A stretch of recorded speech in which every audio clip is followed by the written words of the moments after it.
ભરૂચ નગરપાલિકાની બજેટલક્ષી સામાન્ય સભામાં શાસક પક્ષે ₹10.38 કરોડની પુરાંતવાળું બજેટ રજૂ કરતા વિપક્ષે ચાલુ સભામાં લોલીપોપ બતાવી દેખાવ કરી બજેટને લોલીપોપ જેવું ગણાવતા સભા તોફાની બની હતી।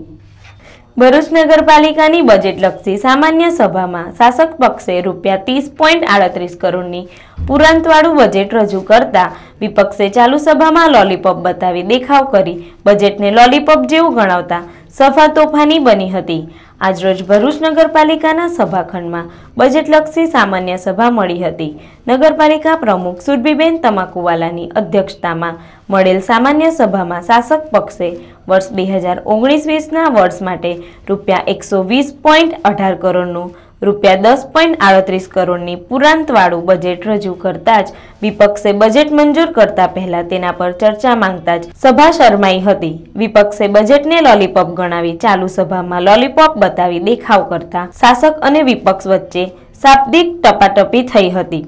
બજેટમાં જેબી મોદી પાર્કમાં ₹5 કરોડના ખર્ચે જીમ કમ યોગા સેન્ટર બનાવવા સાથે રતન તળાવના વિકાસ માટે ₹2 કરોડ, સ્ટેશન ગરનાળાના વિકાસ માટે ₹50 લાખ સહિત અન્ય વિકાસના કાર્યોનો સમાવેશ કરતા તેની સામે વિપક્ષના નેતા શમશાદ અલી સૈયદે બજેટને લોલીપોપ ગણાવ્યું હતું। છેલ્લા 10 વર્ષથી બજેટમાં એકની એક જોગવાઈઓ રિપીટ કરાતી હોવાનો આક્ષેપ શમશાદ અલી સૈયદે કરી આ વખતે પણ રતન તળાવ, બીફ માર્કેટ, બાગ બગીચા, ફાટા તળાવ, શોપિંગ સેન્ટર, રંગ ઉપવન અને ટ્રાફિક સર્કલો નાના કરવા માટેની જોગવાઈઓ કરી છે। પાછલા બજેટોમાં લેવાયેલ કામો પૂરા થયા નથી, કેટલાક શરૂ કર્યા છે તો તે પણ અધૂરા છે। આમ દર બજેટમાં એકના એક કામો સમાવી શાસક પક્ષ લોલીપોપ બતાવતા હોવાનો આક્ષેપ કરી વિપક્ષે લોલીપોપનું વિતરણ કરતા સભામાં ભારે હોબાળો મચ્યો હતો, જેને લઈ પ્રમુખ સુરભીબેન તમાકુવાલાએ ફટાફટ વાંચન કરી સામાન્ય સભાને આટોપી લેતા વિપક્ષ સમસમી ગયા હતા। આજરોજ ભરૂચ નગરપાલિકાનું 2019-20નું બજેટ રજૂ કરવામાં આવ્યું છે, જે બજેટ 120 કરોડનું બજેટ છે અને 10 કરોડની પુરાંતવાળું બજેટ છે।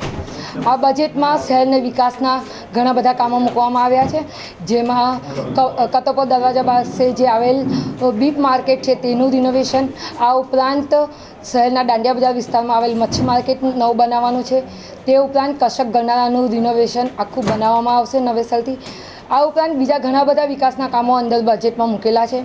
શહેરના લોકોને જે નાનામાં નાના લોકોને ફાયદો થાય એવા ઘણા બધા કાર્યો મૂકેલા છે। આ ઉપરાંત શહેરના રોડ રસ્તાથી માંડીને જે ગટર લાઇનની કામગીરી હોય તે પૂર્ણ કરવાનું પણ ઘણું બધી રજૂઆત કરવામાં આવેલી છે।